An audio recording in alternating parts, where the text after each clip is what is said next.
Olá, seja muito bem-vindo ao curso de Rotinas Trabalhistas nas Relações de Terceiros.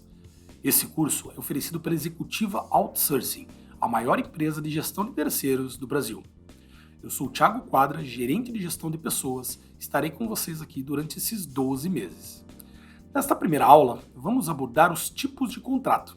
É muito importante definirmos isto antes mesmo da contratação. Afinal, precisamos entender qual se adequa melhor à nossa realidade e quais são os modelos disponíveis e, principalmente, quais os requisitos mínimos para que ele possa ser utilizado. Antes de entrarmos nos modelos de contrato, é muito importante entendermos alguns conceitos. Então vamos lá. O primeiro deles seria o conceito de empregador. A CLT, no seu artigo 2º, e a Instrução Normativa 144 de 2018 trazem alguns conceitos sobre isso. Para a definição do empregador, é preciso que seja pessoa física ou jurídica, de direito privado ou público, que assuma a responsabilidade e os riscos da atividade, assalaria, dirige a prestação pessoal de serviço. Essa é a definição de empregador. O segundo item que eu gostaria de trazer para vocês, a definição, seria o conceito de empresa e estabelecimento. É muito importante a gente entender essa diferença entre um e outro, até porque muitos dos nossos documentos eles são necessários que haja essa separação, né, essa separação entre empresa e estabelecimento. Então vamos lá. Empresa, né? É o conjunto de atividades executada pela empresa utilizando os recursos e o capital humano e a força de trabalho. Esse é o conceito de empresa. Já o estabelecimento, ele é o conjunto de bens utilizados, como local de trabalho, máquinas e mercadorias. Então, essa é a grande diferença entre estabelecimento e empresa. Pressuposições do trabalho, né? Pressuposições da relação de emprego. Toda vez que a gente tem uma relação de emprego, a gente pressupõe o quê? Primeiro deles, pessoa física. Deve existir uma pessoa física para que haja uma relação de emprego. Nunca vai haver uma relação de emprego entre duas empresas, entre duas pessoas jurídicas. Então, inicialmente, a gente precisa de uma pessoa física. Segundo, pessoalidade. Ninguém pode substituir o empregador, né, o empregado, perdão, na realização das atividades. Então, se eventualmente ele faltar por algum motivo, ninguém pode vir substituí-lo, ok? Ninguém pode fazer a atividade que ele está pressuposto a realizar. Não eventualidade, ou seja, existe habitualidade, ele está ali com frequência, todos os dias, realizando aquelas atividades. Subordinação, a empresa que faz a direção das atividades dele. Onerosidade, a empresa remunera o empregado pelas atividades desenvolvidas por ele. E por último, alteridade, que entende-se pela empresa assumir os riscos da atividade realizada. E além de tudo isso, tem um fator muito importante, que é a primazia da realidade. O que seria isso, Thiago? Nada mais é do que aquilo que acontece no dia a dia, na prática do dia a dia, ela sobrepõe todos os aspectos contratados, todos os aspectos definidos em contrato. Então você pode fazer um contrato e ter todas essas definições muito claras. Mas se a realidade ela é diferente da contratada, ela é diferente do que está descrito no contrato, a primazia da realidade, a realidade, ela vai sobrepor qualquer outro documento que esteja escrito. Então é muito importante que as atividades, que as rotinas do dia a dia sejam de fato espelhadas no contrato realizado entre as partes. A partir disso, eu gostaria de abordar com vocês os tipos de contrato. Quando a gente fala em tipos de contrato, nós temos vários hoje, né? E o primeiro que eu gostaria de abordar com vocês é o contrato por prazo determinado. Como o nome já sugere, é o contrato onde tem datas previstas de início e de término. E essas datas elas são de ciência tanto do empregador quanto do empregado. Essas datas elas devem conter no próprio contrato de trabalho entre as partes. Segundo o artigo 443 da CLT, este contrato ele é válido em algumas hipóteses. Então vamos lá. A primeira delas, o serviço cuja natureza é transitória e que justifica uma determinação de contrato, uma determinação de prazo. Então, a característica, a natureza dele deve ter essa justificativa para que seja transitório, né, e para que seja por prazo determinado. Segundo, a atividade empresarial pode ser a caráter temporário também, a caráter transitório, e por conta disso, esse contrato por prazo determinado pode ser aplicado. E por último, contrato a título de experiência. Então, quando a gente tem um contrato a título de experiência, ele é um contrato por prazo determinado. E a partir do momento em que não se finda ele, que ele se renova automaticamente, em grande maioria dos casos, ele passa a ser um contrato por prazo indeterminado. Então, essas são as três bases legais, né, as três hipóteses previstas em lei, da qual a gente pode utilizar um contrato por prazo determinado, ok? E agora a gente vai para o contrato por prazo indeterminado.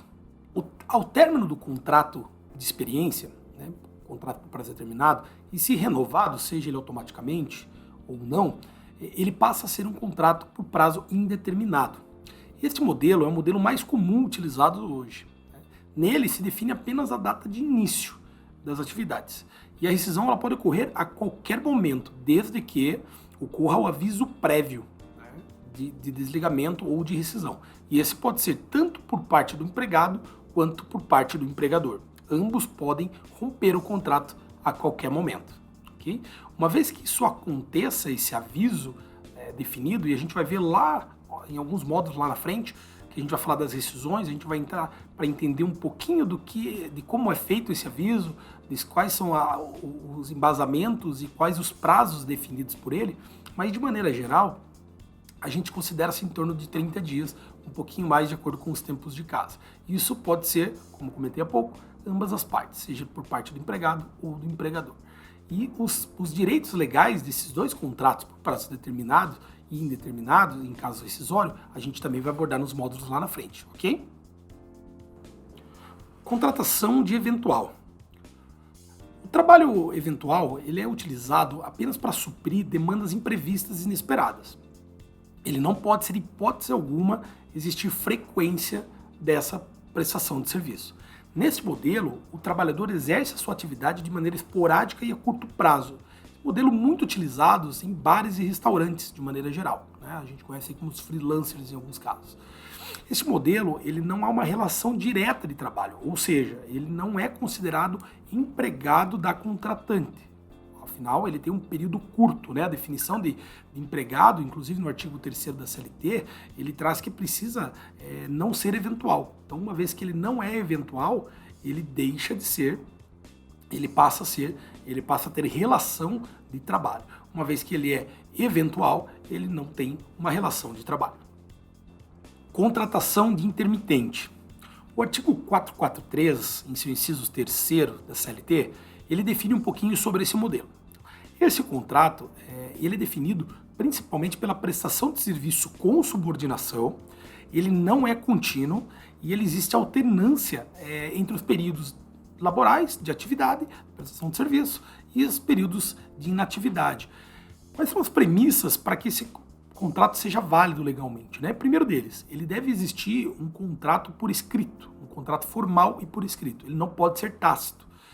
E nesse contrato deve ser discriminadas as horas e o valor delas, né? O valor das horas que ele vai receber pelo período da prestação de serviço.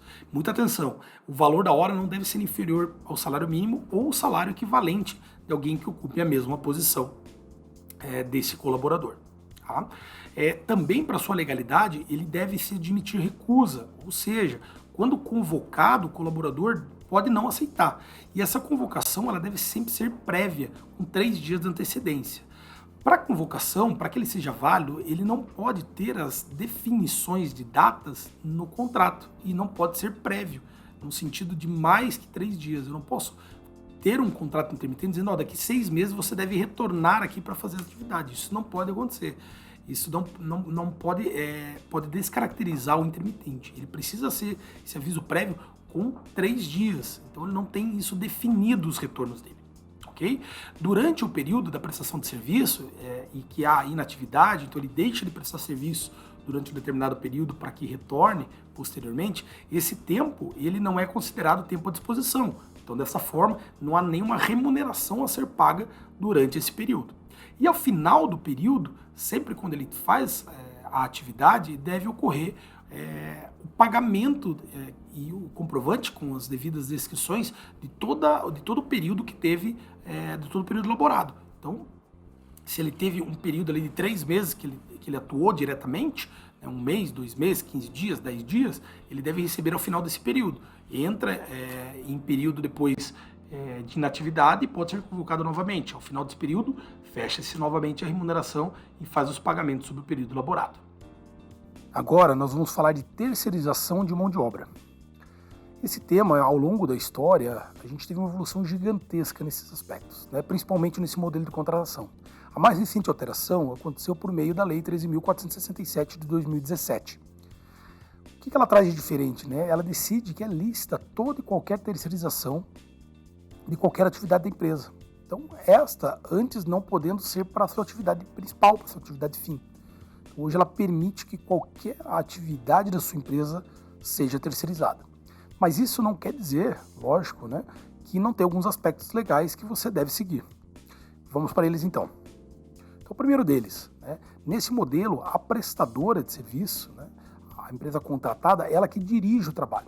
Então, dessa forma, não ocorrendo a subordinação à contratante.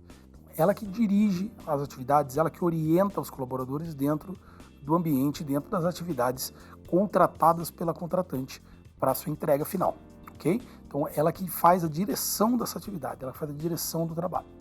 O capital social mínimo, muita atenção nesse item que ele é muito importante. O capital social mínimo, ele deve ser proporcional aos requisitos contratados. Então, ele precisa fazer sentido a essa informação. Então, a empresa, ela deve ter um capital compatível com a atividade realizada. Tá? Então, ela deve ser equivalente ao capital dela ao processo a qual ela foi contratada. Então, isso é um fator muito importante e que precisa ser analisado, porque senão ele pode descaracterizar a prestação de serviço, né? Pode descaracterizar a terceirização de mão de obra. Outro item importante, né? Ele é vedado que o trabalhador realize atividades distintas da contratada, ok? Então, ou seja, né, se ele foi contratado para limpeza, ele deve executar a atividade da limpeza. Então, ele não pode ser utilizado para fazer qualquer outra atividade, como num chão de fábrica ou algo nesse sentido, né? Ele deve seguir exatamente as atividades que ele foi contratado, que a empresa está contratada a fazer, ok? Porque ele não é uma cessão de mão de obra. Outra coisa importante, quarentena de 18 meses em relação ao empregador, né? Então ele precisa, para trabalhar nessa empresa terceirizada dentro daquele determinado cliente, ele precisa de uma quarentena mínima de 18 meses. Então ele não pode simplesmente ser desligado da sua empresa e ir para uma empresa que vai terceirizar o serviço dentro da empresa a qual ele trabalhou anteriormente. Então ele precisa ter essa quarentena mínima de 18 meses. E outra coisa que é muito importante, né? A capacidade técnica, né? A empresa tem a capacidade técnica para que possa prestar esse tipo de serviço, ou seja, se é necessário que tal atividade seja realizada por um engenheiro, né, não podendo, em hipótese alguma, ser feito por outro colaborador que não seja qualificado. Então, se você contratou ou terceirizou a sua atividade que tinha um cunho de engenharia, obrigatoriamente a empresa tem que ter capacidade técnica para justificar essa terceirização, ok? Então, esses aspectos eles são muito importantes, porque a partir do momento que não se segue um deles, né, ou que rompe um desses aspectos, ele pode ser considerado uma terceirização ilícita. E com isso, a gente tem diversos outros fatores, inclusive a integração daqueles colaboradores como parte integrante do teu quadro de colaboradores. Legal. Falamos sobre alguns modelos de contratação e de contrato. Temos inúmeros outros modelos disponíveis que a gente pode utilizar. Eu gostaria de abordar algum deles com vocês. O primeiro deles, né, o modelo de aprendiz. Por exemplo, esse modelo ele é amparado pela Lei 10.097 de 2000, que prevê idades e cotas específicas para esse tipo de contratação, né, e algumas regras específicas. Então ele precisa estar estudando, precisa ter uma capacidade técnica, ele tem uma faixa etária específica para poder fazer e um número de colaboradores. Então é muito legal você entender como enquadra a sua empresa nesse processo, né? Dá uma olhadinha nessa lei, dá uma olhadinha a quantidade e a cota de colaboradores, de aprendizes, perdão, por número de colaboradores. Cada colaborador ele tem o seu CBO, né? Isso você já conhece, que é o Cadastro Brasileiro de Ocupações, e dentro desse Cadastro Brasileiro de Ocupações há uma série de cargos dentro desses que qualifica a ter um aprendiz ou não. Então, dá uma olhadinha no teu quadro de funcionários, tira a relação do CBO, consulta um pouquinho no site do Ministério do Trabalho para ver se você hoje precisa de uma cota de aprendiz ou não. E caso você precise, ela tem uma série de regras específicas de contratação para que você possa ter esse colaborador. Okay? Segundo, cooperado, né? Então a gente fala muito de cooperativas hoje, principalmente de saúde, onde é a cooperativa que responde por aqueles colaboradores cooperados e tem uma série de tributações específicas sobre a sua remuneração e sobre algumas particularidades também de contratação. Outro modelo, o MEI, é muito utilizado hoje. Então, o MEI ele é amparado pela Lei Complementar 123 de 2006, né, que também tem uma série de aspectos legais para garantir esse tipo de contratação. Como que ele pode ser feito, que atividades ele pode realizar e tudo muito mais. Outro modelo muito utilizado, muito forte pela reforma trabalhista, né, é a questão do PJ, né, muito comum hoje nas empresas, né, e também requer um cuidado para que ele não mascare uma relação de trabalho. Então ele tem alguns critérios muito importantes, né, como subordinação, como habitualidade, algumas coisas importantes que nós precisamos olhar, que a gente viu lá no comecinho desse vídeo, que trazem essa questão do PJ também, e que a gente precisa ter isso bem discriminado, bem separado dentro do processo, né? Ele precisa ter a sua garantia econômica, a sua liberdade econômica, no sentido de poder se subsidiar, indiferente da contratação que ele tenha hoje, né, do contrato que ele tenha com a sua empresa. Então, todos esses aspectos eles precisam ser cuidados e observados com muito carinho, né? O avulso, né, que é um contrato esporádico, né, quando você precisa eventualmente de uma atividade ou outra. E o estagiário que eu coloquei aqui, pode ver que ele está com uma letrinha vermelha, uma letrinha diferente, porque ele não é uma relação de trabalho, né? Então, de todos esses modelos que eu comentei até agora, o estagiário ele não é uma relação de trabalho, ok? Por que ele não é uma relação de trabalho? Porque ele tem um cunho estritamente educativo. Então, ele não se fala dele como uma relação de emprego, tanto que ele não tem recolhimento de fundo de garantia, não tem recolhimento de INSS, como outros contratos têm, né? Até o próprio aprendiz tem a relação do fundo de garantia reduzido, mas ele existe. O estagiário ele tem um cunho educativo, então ele precisa de uma relação triangular também, né? Então uma instituição de ensino, a escola e o estagiário para fazer a atividade dentro da empresa, né? Então ele tem esse viés 100% educativo, ele tem que ter um tutor que o acompanhe, né, que o direcione nas atividades e que essas atividades estejam 100% ligadas à grade curricular da qual ele vai estudar. Falamos há pouco sobre o trabalho temporário e sobre a terceirização de mão de obra. Eu gostaria de esclarecer mais alguns itens muito importantes, mas não só sobre o contrato, e sim sobre a relação, né, principalmente os requisitos para a empresa poder contratar esse tipo de serviço, ok? Então, o primeiro dos requisitos, né, é a empresa. Ela precisa ser uma pessoa jurídica ou uma entidade equivalente para poder ser um tomador de serviço, ok? 2, direção, né? Ela, no caso do temporário, ela fará a direção do trabalho. Mas preste atenção, isso é somente no trabalho temporário. Na terceirização de mão de obra, como eu comentei anteriormente, esse tipo de processo ele é feito pela empresa terceira, ok? Então você cede a ela o direito da direção das atividades. No trabalho temporário, é você, a empresa contratante, que direciona essa atividade. Então, muita atenção nessa separação, nessa diferenciação entre os dois modelos. Outro item extremamente importante, né? Indiferente do modelo, a empresa sempre deve garantir, né? Então presta atenção, garantir a mesma condição de ambiente, de saúde, segurança, higiene e salubridade, entre outras questões, para o colaborador, seja ele terceiro ou seja para ele como uma terceirização de atividade. Então, indiferente se temporário, ou terceirização de atividade, ele deve garantir a mesma condição para esses colaboradores. E a percepção de igualdade, né? No caso temporário, ele deve ter direito ao mesmo atendimento de saúde, refeição, transporte, entre outros, que a empresa e que os colaboradores da empresa têm. Tá? A partir disso, um outro fator importante a gente entender é quais são as responsabilidades. Qual é a responsabilidade do tomador de serviço, né? O que para ele sobrecai. E aí, aqui eu gostaria de enfatizar um pouquinho mais. Então, o primeiro deles, a gente tem uma responsabilidade direta, sempre vai ter uma responsabilidade direta nas normas de saúde e segurança do trabalho. Então, quando o tomador ele é responsabilizado, né, qual que é a responsabilidade dele? Sempre direta quando a gente fala em questão de saúde e segurança.